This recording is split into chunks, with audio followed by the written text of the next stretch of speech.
I am excited to be in Colossae. I've written a commentary on Colossians and Paul's letter to Philemon, but I've never been here before, so I'm very excited, and I love Paul's letter to the Colossians. It's what would happen, I imagine, if Galatians and Ephesians made a baby. It would look like Colossians. But I love Colossians because it's got Christology so high. The only place where you could legally buy it is in Denver, Colorado. It is like, I mean, you've got that classic statement in Colossians 1. The Son is the image of the invisible God, the firstborn over all creation.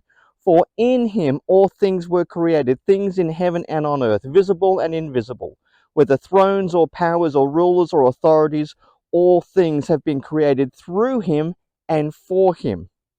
He is before all things, and in him all things hold together. And he is the head of the body, the church. He is the beginning, the firstborn from among the dead, so that in everything he might have the supremacy. For God was pleased to have all his fullness dwell in him, and through him to reconcile to himself all things, whether things on earth or things in heaven, by making peace through his blood shed on the cross. That passage from Colossians, I think, is one of the summits of New Testament Christology. It's up there with the prologue of John's Gospel, of Philippians 2, of the opening of Hebrews, Revelation 5. It really is the high point of New Testament descriptions of who Jesus is. To say all things were created for him, that he is the agent of creation and new creation, and in everything he is holding the supremacy.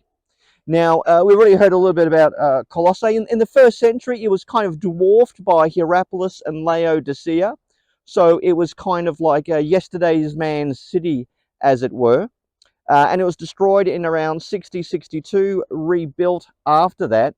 And Epaphras was the pastor, or the person who kind of got converted, then helped establish one or more house churches here. But Epaphras went back to Asia Minor with Paul, and do you know who was left in charge?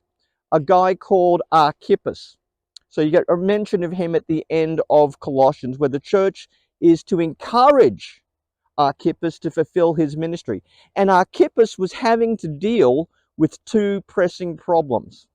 It seems very likely, probable, that there was some kind of false teaching or a philosophy that the Colossian Christians were encountering, and it was kind of leaving them a little bit befuddled, because it allowed a place for Christ within it as one of the powers, one of the subordinate beings within the heavenly realm, but it didn't attribute any superfluous status to him. Christ was like an angel or another power or something like that. Now, what this actual philosophy or false teaching was is somewhat disputed.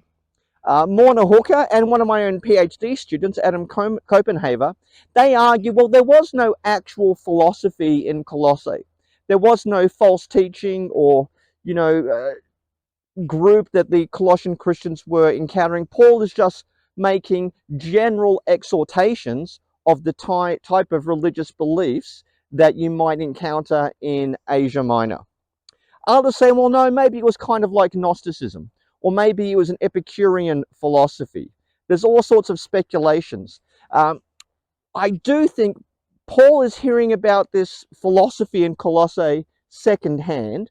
Maybe his views of it are, maybe not, I won't say distorted, but coming to him piecemeal, and he's trying to put the pieces together.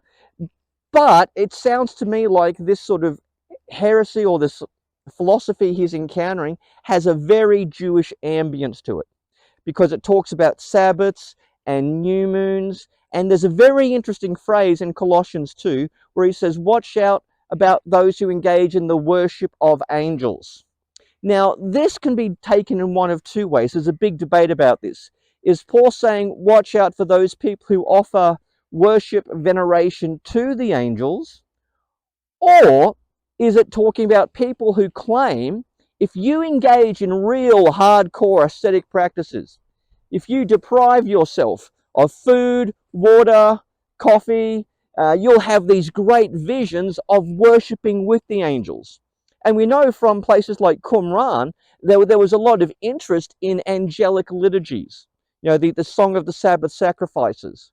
Or you could split the horns of the dilemma and say Paul was really interested the Colossian philosophy was interested in the worship of angels because it believed the angels themselves were worth knowing about. And if you have these ascetic practices, you will engage in this sort of heavenly worship that only a spiritual elite have. So Paul is most probably responding to that type of teaching, those sorts of views that are being propounded. So what I think happened in Colossae is that the Colossians have encountered some sort of semi-quasi-Jewish group who are commending Judaism to them, but they're doing it in the language, the idioms of Hellenistic culture. And this is why a number of scholars think it's very much a syncretic philosophy. It's partly Jewish, partly indigenous Phrygian religions, partly Hellenism. Maybe it's a syncretic concoction. I tend to think it's people who are commending Judaism, but in a way that would have traction and that would have resonance for people who knew about the indigenous religions of Phrygia. And Paul writes to say Christ is not merely one of the powers, he is the power over all the powers. He is the reason why we have a chaos, not endless chaos.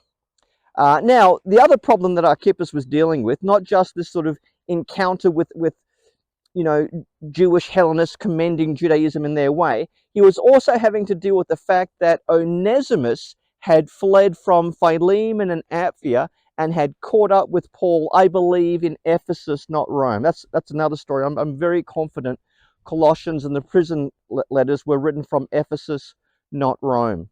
But at some point, Onesimus has been captured, or he's been brought to the attention of the authorities. He's encountered Paul in prison, and Onesimus himself has come to faith. And Paul writes to Philemon and to Archippus and to the whole church. So though it's addressed to Philemon, but the whole church is included in the correspondence. And Paul basically says, look, you became a Christian under my ministry, my service. This is great. Look, I could technically order you to take him back and anything, but I'm sure you'll do the right thing. And just remember, you pretty much owe me everything anyway. Not that I would ever ask for it back. I've never asked for it back. But receive him back, no longer as a slave, but as a brother. Now, there's a whole bunch of theories about Philemon and Onesimus.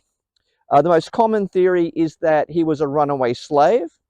Others have argued he may not have been a runaway slave. He may have been an absconded slave. So maybe Onesimus did something that really upset Philemon or cost him a lot of money, like, forgot where he put the pot of gold one night or something, or made a bad business deal. And, he was really afraid his master was going to give him a flogging. So he just ran away and said, Paul, can you help me out? Because I know Philemon loves you. Would you intercede for me? And that was kind of common in the ancient world to do that.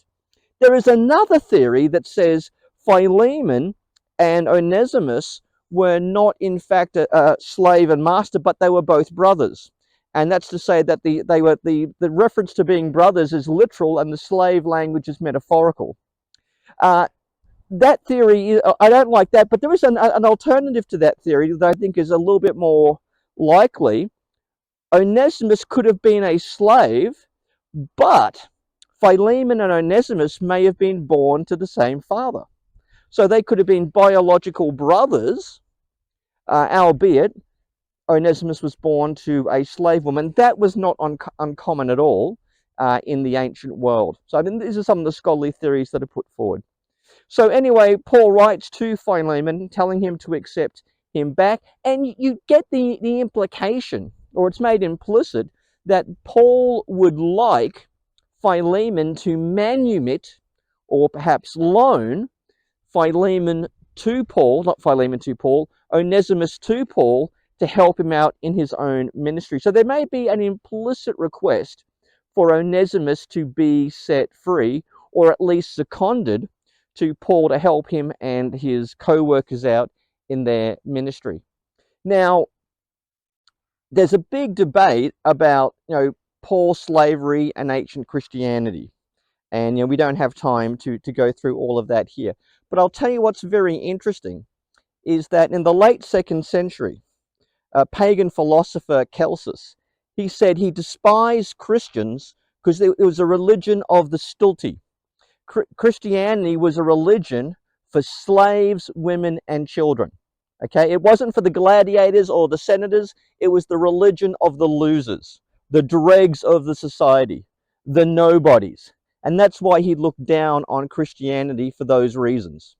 Okay, now when Paul writes to Philemon, there is an implied idea of a certain kind of equality between them. Now, look, Paul doesn't go, hashtag slave lives matters, end slavery now. Okay, Paul, this we remember, Paul was not William Wilberforce, but it was because of things that Paul said that we ended up with the William Wilberforce.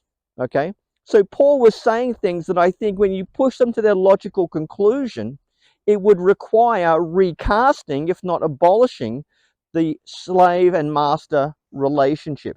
And that's why Paul's letter to the Philemon was ground zero in the debates between the abolitionists and the pro-slavery people in the United States in the 19th century. Everyone was doing exegesis of Philemon and using it either as a justification for slavery or to abolish it. So the reception history of Philemon and debates about slavery really took place based on readings of those letters. So that's why I think Colossians and Philemon are very important letters worth reading today. Colossians is my favorite of all of Paul's letters because it speaks to the supremacy of Christ in all things. You should watch out for really weird, deviant philosophies. Beware of fads of the latest and the greatest. And in Philemon, I think you see Paul at the pastor at work, where he doesn't order what to do, but he tells Philemon to think in Christ, to think messianically, to think Christianly about what his obligation is to Paul, to the church there, to himself, and also to his slave Onesimus, who he's now to consider not merely a slave, but a brother in Christ. And there we go.